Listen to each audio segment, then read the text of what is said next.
మీ ఎలాంటి వ్యాపార ప్రకటనలకైనా వెంటనే మా ఛానల్ సంప్రదించండి. ప్రస్తుతం మనతో పాటు ప్రముఖ ఆధ్యాత్మికవేత్త ప్రొఫెసర్ డాక్టర్ ముల్లపూడి సత్యనారాయణమూర్తి గారు ఉన్నారు. గురుగారితో మాట్లాడారు. నమస్కారం. నమస్కారం మహేంద్ర గారు.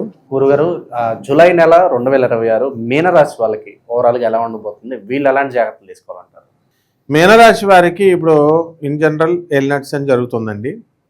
దానివల్ల మనకి అపనిందలు పాలైపోతారండి ఎవరైనా సరే ఎల్నట్స్ అని జరుగుతున్నప్పుడు. అలాగే అందువల్ల చాలా జాగ్రత్తలు తీసుకోవాలి. ఏంటి ఎల్నట్స్ అని జరిగితే అపనిందలు ఎందుకు అవుతాయి అని నేను ఒకసారి చిన్నప్పుడు బిల్డప్ ఇచ్చాను మా గురువుగారు మధురకృష్ణ శాస్త్రి గారు చెప్తుంటే. అప్పుడు సరే ఏం జరిగిందంటే ఒక రోజున మహంకాళి గుడికి వెళ్ళాం మేము. నాతో పాటు మా క్లాస్మేట్ ఉండేవాడు.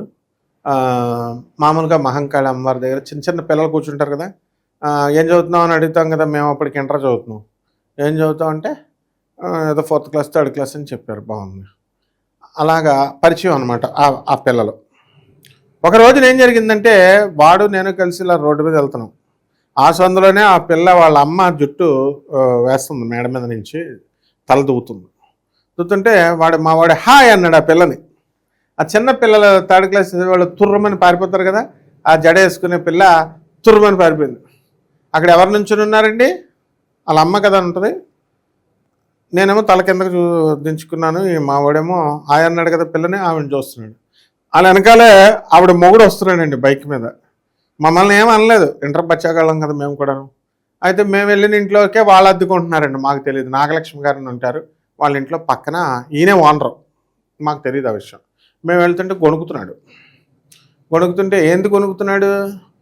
ఈ కురగాడు నీకు ఎలా తెలుసు అని మా ఫ్రెండ్ని అడుగుతున్నాడు అనమాట. అది ఎల్నెట్స్ అని ప్రభావం. అంటే వయసుతో తారతమ్యం లేకుండా, చిన్న పెద్ద లేకుండా అపనిందలు వచ్చేస్తాయి నాయన. కాబట్టి కేవలం ఆడవాళ్ళతో అపనిందలు వచ్చేస్తాయని చూసుకోకూడదు. మేషరాశి ఈ యొక్క మీనరాశి వారికి డబ్బుల విషయంలో కూడా, డబ్బులు ఆర్థిక లావాదేవీల్లో అన్ని రకాల విషయాల్లో కూడా వచ్చేస్తాయి. అయితే 2 జూన్ 2026 సంవత్సరం తర్వాత నుంచి గురుడు కర్కాటక రాశిలోకి వచ్చాడు కాబట్టి పంచమ స్థానంలోకి బ్రహ్మాండంగా వీళ్ళందరికీ కూడా ఆర్థికంగా ఇంప్రూవ్మెంట్ అనేటటువంటిది బాగా కనబడుతుంది. అలాగే శుక్రుడు వచ్చాడు కాబట్టి వివాహం కొత్తగా పెళ్ళైనటువంటి వాళ్ళందరికీ కూడా సంతానం, ఆడపిల్ల ఒక మగపిల్లడు సంతానం కలుగుతారమ్మా. కవల పిల్లలు కూడా కలగడానికి అవకాశాలు ఉన్నాయి. అండ్ వివాహం కానటువంటి వాళ్ళకి గురుగారు ఇది ఆషాఢ మాసం కదా అండి అని అడగచ్చు. ఇదివరకు కాలంలో ఆషాఢం, పౌర్ణమి, అమావాస్య అని చూసేవారు. ఇప్పుడు అసలు పెళ్ళిళ్ళకే లివింగ్ ఇన్ రిలేషన్స్, డేటింగ్ అంటే ఎలూప్మెంట్కి అవసరం లేదు. ఇక ఇదివరకు లేచిపోవడాలు ఉండేవి, అవి ఏమి ఉండవు. ఇప్పుడు అంతా కూడా సుప్రీంకోర్టు తీర్పిచ్చింది అంటున్నారు ఏమన్నా అంటే. కాబట్టి ఈ యొక్క రాశి వారికి ఇంకేం కావాలి నీకు? ఇప్పుడు రేవంత్ రెడ్డి గారు బస్ ఫ్రీకి ఇచ్చారు, చంద్రబాబు నాయుడు గారు ట్రావెలింగ్ ఫ్రీ, ఆడవాళ్ళకి పెళ్ళిళ్ళు free, living in relations, dating అంటున్నారు. మ్యారేజ్లో కట్నాలు ఇవేమీ లేవు. ఎవరికి వాళ్ళు స్వేచ్ఛ ఇచ్చేసింది సుప్రీంకోర్టు సెలక్షన్కి. చదువులు చదవాలి విద్యార్థులకు గురుడు 5వ ఇంట్లోకి వచ్చాడు. విద్యలో లాస్ట్ కంటే కూడా ఇప్పుడు బ్రహ్మాండంగా అవ్వడానికి అవకాశాలు ఉన్నాయి. వ్యాపారాల దగ్గరికి వద్దాం. వ్యాపారాల దగ్గరికి వచ్చేసరికి రాహు వ్యయస్థితిగతుడు అయ్యాడు, శని జన్మంలో ఉన్నాడు. కాబట్టి వ్యాపారాలు డల్లగా ఉంటాయి. ఎందువలన? ప్రేమ వ్యవహారాల్లో కూర్చున్నటువంటి వాళ్ళు వ్యాపారాలు ఏం చేస్తారు? పెద్దవాళ్ళు ఏమో పిల్లల్ని పెట్టేసి వెళ్ళిపోతారు. పెద్దవాళ్ళ ప్రేమలో, పిల్లల ప్రేమలో అన్నట్టు. అంటే ఎందువలన అంటే శుక్రుడు వచ్చాడమ్మా. శుక్రుడు గురుడితో కలిసేసి, బుధుడితో కలిసేసి, రవితో కలిసేసినప్పుడు మైండ్ అంతా కూడా చేంజ్ అవుతుంది. చేంజ్ అయ్యి అంతసేపు కూడా యానిమల్ ఇన్స్టింక్ట్తో పుడతాం మనం. ప్లెజర్స్, గ్రాటిఫికేషన్ ఆఫ్ సెన్సెస్ వీటితోనే ఉంటుంది. సో పైకి ఏదో చెప్తాం మనం, కానీ లోపల మాత్రము and every Pisces person look for what use pleasure అనమాట. అందువల్ల ఎవరికైతే అక్రమ సంబంధాలు ఉన్నాయో అటువంటి వాళ్ళు ఇమీడియట్ వదిలేసుకోవాలి. అండ్ దైవ ధ్యానాల మీద కాన్సన్ట్రేషన్ పెట్టుకోవాలి. డిసిప్లిన్ లైఫ్, ఈ ఎథికల్ వాల్యూస్ ఇవన్నీ కూడా పెట్టుకోవాలి. అయితే మగవాళ్ళల్లో ఇవన్నీ మగవాళ్ళకే వర్తిస్తాయి, ఆడవాళ్ళకి కాదు సుమ, గుర్తుపెట్టుకోండి. మళ్ళీ మీనరాశి ఆడవాళ్ళు అందులో ఉంటాయన్నమాట. మీనరాశి ఆడవాళ్ళు బాగానే ఉంటారు వాళ్ళంతా కూడా. మీనరాశి ఆడవాళ్ళు ఎంతసేపు కూడా కెరీర్ ఓరియంటెడ్గా ఉంటారు.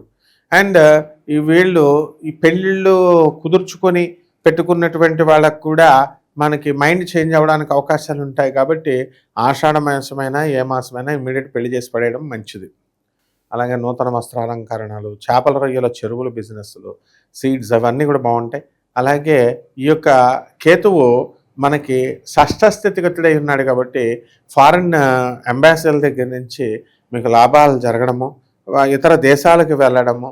అండ్ ఈ యొక్క కేతువు ఏమవుతాడంటే షష్ఠ స్థితిగతుడయ్యాడు కాబట్టి ఎక్స్పోర్ట్స్ ఇంపోర్ట్స్ బిజినెస్లు ఇవన్నీ కూడా లాభాల్లోకి వెళ్ళిపోవడానికి అవకాశాలు అధికంగా కనబడుతున్నాయి. అయితే కోటాను కోట్ల మందికి కామన్ ప్లాట్ఫారం మీద మనం చెప్పబడుతున్నటువంటి జ్యోతిషం కాబట్టి కొన్ని మార్పులు చేర్పులు అనేటటువంటివి ఉంటాయన్నమాట. దీనికోసం వీళ్ళందరూ ఏం చేయాలంటే వ్యక్తిగత జాతకాలను చూసుకోవాల్సినటువంటి అవసరం ఉంది. అందుకని మనల్ని కనుక సంప్రదించినట్లయితే తప్పకుండా వాళ్ళందరికీ కూడా ఏది కష్టాన్ని తెస్తుంది, ఏది నష్టాన్ని తెస్తుంది, ఏ గ్రహం మనకి అనుకూలంగా ఉంటుంది, అనుకూలం కావాలంటే ఏం చేసుకోవాలి, ఇలాంటి తదితరమైనటువంటి విషయాలన్నీ కూడా మనం వాళ్ళకి చెప్పచ్చు. కాబట్టి కాగల కార్యం గంధర్వులే తీర్చారన్న విధంగా ఈ యొక్క మీనరాశి వారికి ఈ అప్రయత్నంగా అసలు మీరు ప్రయత్నం చేయాల్సినటువంటి అవసరం లేదు. ఆదాయాలు పెరిగిపోతాయి, ఉద్యోగాల్లో ప్రమోషన్స్ వచ్చేస్తాయి, అండ్ డిఏలు అన్నీ ఇచ్చేస్తారు. అన్ని వసతులు కూడా వీళ్ళకి రావడానికి అవకాశాలు ఉంటాయి. వీటితో పాటు బస్సులు ఎలాగైతే ఫ్రీయో అలాగే రోగాలు కూడా కొన్ని ఫ్రీగా ఉంటాయి. పూర్వజన్మ కృతం పాపం రోగరూపేణ పీడిత. ఏమిటా రోగాలు అంటే నరాల వీక్నెస్లు, ఆ తర్వాత కొన్ని చర్మ సంబంధమైనటువంటి వ్యాధులు, ఇండైజెషన్ ప్రాబ్లమ్స్, గ్యాస్ట్రిక్ ప్రాబ్లమ్స్, ఇలాంటి ఏయో ఒకటి రావడానికి అవకాశాలు ఉంటాయి. ఇక పరిహారాల విషయానికి వస్తే ఎలాంటి పరిహారాలు చేసుకోవాలి గురుగారు? పరిహారాలలో రాహు బాగుండలేదు, ఏలినట్స్ అని జరుగుతుంది. కాబట్టి రాహు జపం చేసుకోవాలా, రాహు స్తోత్రాలు చదవాలా, రాహు కిలోంపావు మినుముల్ని ఆవుపేట రంగు ఉన్నటువంటి వస్త్రాలనిచ్చి పేద బ్రాహ్మణులకి శనివారం నాడు ఉదయం 8 గంటలకి దానం చేసుకోవాలా. దశమహావిద్యల్లో ఒకటైనటువంటి మహాకాళి అమ్మవారి కానీ బగళాముఖి అమ్మవారి యొక్క మంత్ర జపాన్ని వీళ్ళంతా కూడా చేసుకోవడం ద్వారా బ్రహ్మాండంగా ఉంటుంది. అయితే ప్రతి ఒక్క వ్యక్తి కూడా ఒక చెట్టుని పెంచాల్సినటువంటి అవసరం ఉంది. నీ జీవితం బాగుపడాలంటే అంతే, ఒక చెట్టు పెంచాలి. ఏదో చెట్టు కోసం నువ్వేదో మేలు చేస్తున్నట్టు కాదు. ఒక మారేడు చెట్టుని కానీ ఒక మేడి చెట్టుని కానీ మరి ఇవన్నీ కూడా నీళ్లు వేసి పెంచాలి. ఇలా పెంచినటువంటి చెట్టు పెరుగుతున్న కొద్దీ ఈ నెలలో మీరందరూ కూడా వృద్ధిలోకి చెందుతారు నాయన. అయితే ఈ యొక్క రాశివారంతా కూడా ఇంకా ఏం చేయాలండి, ఏలినాటి శని జరుగుతోంది కాబట్టి శని జపం చేసుకోండి, శని స్తోత్రాలు చదవండి, శనికి కిలోంపావు నల్ల నువ్వులు నల్లని వస్త్రాన్ని పేద బ్రాహ్మణులకి దానం చేసుకోండి. దశమహావిద్యలో ఒకటైనటువంటి తారా అమ్మవారి యొక్క హోమాన్ని మంత్ర జపాన్ని మీ ఇళ్లల్లో చేసుకోండి. బ్రహ్మాండంగా మీ యొక్క స్టార్ మారిపోతుంది. అందరూ కూడా మరి పేర్లు మార్చుకోండి చక్కగా. ఇప్పుడు యాంకర్ గారు మీరు మీ పేరు మణికంఠ, మరి మహీంద్ర అని ఎలా మార్చారు మా గురుగారు జయశంకర్ గారు. కాబట్టి అలా మార్చుకుంటే మీకు బ్రహ్మాండంగా ఉంటుంది నాయన. శుభమస్తు. ధన్యవాదాలు. ధన్యవాదాలు.